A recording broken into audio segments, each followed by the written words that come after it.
আজ আপনাদেরকে দেখাবো কিভাবে কুচে মাছ ধরতে হয়। আর এই কুচে মাছ ধরার জন্য কি লাগে আমি আপনাদেরকে এই ভিডিওতে সম্পূর্ণ দেখাবো। আর এই ভিডিওটি সকলেই ধৈর্য সহকারে দেখবেন, তাহলে বুঝতে পারবেন আমরা কুচে মাছ কি দিয়ে ধরি। প্রথমত আমাদেরকে যেতে হবে বিস্কাডালি গাছের জন্য, বা যেটাকে বলা হয় মইসা আগ্রা গাছ। ওই মইসা আগ্রা গাছের উদ্দেশ্যে যেতে হবে। তাহলে চলুন আমরা প্রথমে চলে যাই মইসা আগ্রা গাছের উদ্দেশ্যে। আর কিভাবে ওই কুচে ধরার পাতন লাগে আপনাদেরকে আমি দেখাবো। আমি চলে গেলাম প্রথমে মইসা আগ্রা গাছের উদ্দেশ্যে। তো মইসা আগ্রা গাছের জন্য আমি চলে যাচ্ছি আমাদের কিশোরগঞ্জ আমৃততলার দিকে চলে যাচ্ছি। চলে যাওয়ার পথে দুইজন ছাত্র বলল, ভাইয়া আমাকে নিয়ে যান। তখনই আমি বললাম ঠিক আছে উঠে পড়ো। তখন ভ্যান গাড়ি দিয়ে আমি নিয়ে গেলাম। প্রচণ্ড গরম লাগতেছে আমার, তো এত রোদ্রের মধ্যে চলে যাচ্ছি ওদেরকে নিয়ে। তো আমার সাথে থাকুন। এরপরে আমি মইসা আগ্রা গাছের উদ্দেশ্যে চলে গিয়েছি। আমৃততলা বাজারের দিকে আমি রওনা হচ্ছি। আপনারা দেখতে পাচ্ছেন ওই রাস্তাটা খুবই সুন্দর রাস্তা। বন্দের দিকে চলে গিয়েছি, বন্দের ভিতর দিয়ে। তো খুবই সুন্দর রাস্তা। আর ওই রাস্তা দিয়ে আমি চলে যাচ্ছি মইসা আগ্রা বা বিস্কাডালির গাছের উদ্দেশ্যে চলে যাচ্ছি। ফুল ভিডিওটি দেখবেন। তো আমার এক মামা উনি বললো, মামা শরবত খেয়ে যান। তখন প্রচণ্ড গরম লেগেছে আমারও। তো উনি আমার বাইক না, তো আমাদের সাথে মেলাবানি করে। তো আমার কি এক গ্লাস ঠান্ডা শরবত বানিয়ে দিতেছে। তো আসলে শরবতটি খুব ভালো লেগেছিল, আমি খেয়েছিলাম। তো শরবতটি খুবই ভালো। তো ঠান্ডা পানি দিয়ে আমাকে শরবতটি বানাইতেছে, আপনারা দেখতে পাচ্ছেন। তো লেবু দিয়ে, ট্যাং দিয়ে এবং বরফ দিয়ে শরবতটি বানিয়েছি। তো আসলে খুব সুস্বাদু টেস্ট হয়েছে শরবতটি।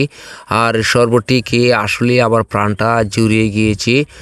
তো এখানে অনেকক্ষণ লাগাতে গল্প বলার পর আমার শরবতটা খাওয়া যখন শেষ হলো, তখনই শরবতটি খাওয়া শেষ হওয়ার পর আমি চলে গেলাম আবারও মইসা আগ্রা গাছের উদ্দেশ্যে। তো আপনারা দেখতে পাচ্ছেন এখনও আমি শরবত খাচ্ছি। তো শরবত খাওয়া শেষ হলে আমি দোকান থেকে বেরিয়ে পড়ব মইসা আগ্রা গাছের উদ্দেশ্যে। তো ওই যে মইসা আগ্রা গাছ সবুজে ভরা, যেটাকে দিয়ে আমি কেঁচু তুলব। ওই কেঁচু দিয়ে মইসা আগ্রা গাছ তুলতে হয়, মইসা আগ্রা গাছ দিয়ে কেঁচু তুলতে হয়। তো আমি এই যে এখানে এসেছি মইসা আগ্রা বা বিস্কাডালি গাছ কাটবো। তারপর কেটে এটা আমি নিয়ে যাব। দেখেন কত সুন্দর দৃশ্য। তো আমার সাথে থাকুন আর ফুল ভিডিওটি আপনারা দেখুন, তাহলে বুঝতে পারবেন কুচে মাছ কীভাবে ধরি। তো আমি মইসা আগ্রা গাছ কাটবো এখন। আপনাদেরকে দেখাচ্ছি যে কত সুন্দর সবুজে ভরা বিস্কাডালি গাছ বা মইসা আগ্রা গাছ। তো আমার গাছ কাটা শেষ হয়েছে, এই যে আঠি বেনেছি। তো একা ভিডিও করছি, তো আপনাদেরকে দেখাতে পারলাম না আমি কিভাবে কাটবো। তো ওই যে আটিটা বানলাম। তারপর ওই যে ভ্যান গাড়ির মধ্যে তুলে আমি বাড়ির দিকে রওনা হলাম। তো প্রচুর পরিমাণ এখানে বিস্কাডালি বা মইসা আগ্রা গাছ ছিল। তো এটা নিয়ে আমি বাড়ির দিকে রওনা হলাম। তো আমার সাথে থাকুন আর ভিডিওটি দেখুন। যদি ভিডিওটি ভালো লাগে চ্যানেলটি সাবস্ক্রাইব করে পাশে থাকবেন এবং একটি করে লাইক করবেন। তো আমি আবার কেঁচু তোলার উদ্দেশ্যে রওনা হলাম। ওই যে বিস্কাডালি বা মইসা আগ্রা বলে আমি ওই যে কসলাতে থাকলাম। ভালো করে কসলাতে হবে, কিন্তু নইলে কিন্তু কেঁচু বের হবে না। তো ওই যে আমি কেঁচু পানির সাথে ভালো করে মিশিয়ে আমি মাটির মধ্যে ঢেলে দিলাম। তো যেখানে কেঁচু গর্ত আছে সেখানে কিন্তু আপনারা ঢালবেন। আমিও এখানে ঢেলেছি। তো ওই যে কেঁচু উঠেছে, এই যে কেঁচু উঠতেছে। তো পানি দেওয়ার সাথে সাথে কেঁচু উঠে যাবে। 1 মিনিট দেরি হবে, পানি দেওয়ার সাথে সাথেই কেঁচু উঠে যাবে। তো আমি অনেকগুলি কেঁচু ধরলাম। ধরার পর এরপর আমি আবারও বললাম যে না হবে না। তো আবারও পানি নিয়ে আমি কেঁচু তুললাম। তো আমার সাথে থাকুন আর ভিডিওটি যদি ভালো লাগে শেয়ার করে দিবেন এবং শেয়ার করে পাশে থাকবেন। আবারও পানি নিলাম, পানি নিয়ে আমি মইসা আগ্রা বা বিস্কাট ডালি দিয়ে আমি কষলাতে থাকলাম। এরপরে আবার ডাললাম, ঢেলে দিলাম, তখন কিছু উঠতে শুরু করলো। আপনারা দেখতে পাচ্ছেন যে আমি পানি দিয়ে পানি মাটির মধ্যে ঢেলে দিয়েছি মইসা আগ্রার। তো ওই যে আমার কিছু তোলা শেষ হয়ে গিয়েছে, অনেকগুলি কিছু উঠালাম। আপনারা দেখতে পাচ্ছেন অনেকগুলি কিছু উঠিয়ে এরপরে দিয়ে আমি বাড়ি আপনারা দেখতে পাচ্ছেন অনেকগুলি কিছু আমি উঠিয়েছি। ওই কিছু কুগার ভিতরে দিতে হবে। তখন এই কিছু কুগার ভিতরে দেওয়ার জন্য বাঁশ বাঁশ লাগবে, বাঁশ দিয়ে আপনার শলি তুলতে হবে। তো আমি বাড়ির দিকে রওনা হলাম। এখন বাজার হতে গিয়ে বাঁশ কাটবো, বাঁশ কেটে এরপরে দিয়ে আমি শলি তৈরি করব। তো আমি বাসায় এসেছি, এসে ওই যে বাঁশ হাতে নিয়েছি। তো বাঁশ হাতে নিয়ে আমি শলি তোলার জন্য প্রস্তুতি নিতেছি। তো এখানে আমি শলি তুলবো, আপনারা দেখেন আমি কিভাবে শলি তুলি। তো অনেক চিকন করে তুলতে হবে, নইলে কিন্তু কিছু ঢুকবে না। অনেক চিকন করে ঢুকতে হবে। আপনারা যারা এই কুচা মাছ ধরবেন তাদেরকে বলছি অনেক চিকন করে তুলতে হবে। তো আমি অনেকগুলি শলি তুললাম। তোলার পরে আপনারা দেখতে পাচ্ছেন যে আমি আস্তে আস্তে করে আমি শলি তুলছি, এই যে চিকন করে। তখন আবার আমি চলে এসেছি হাওরের দিকে, যেখানে আমি কুচিয়া মাছ ধরবো। ওই যে আমি কেঁচুর ভিতরে শলি ঢুকিয়ে দিয়েছি।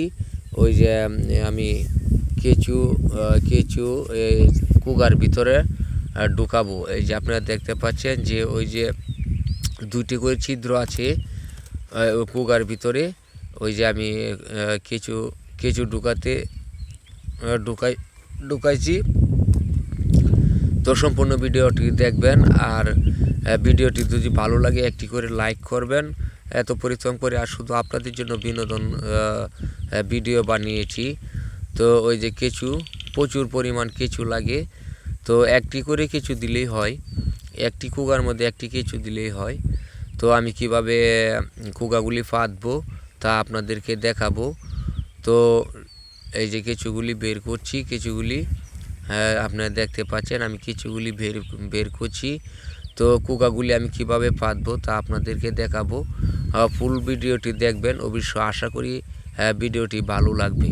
সকলকেই ধন্যবাদ। তো ভিডিওটি দেখুন আর আমার সাথে থাকুন। ধন্যবাদ।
Sorry,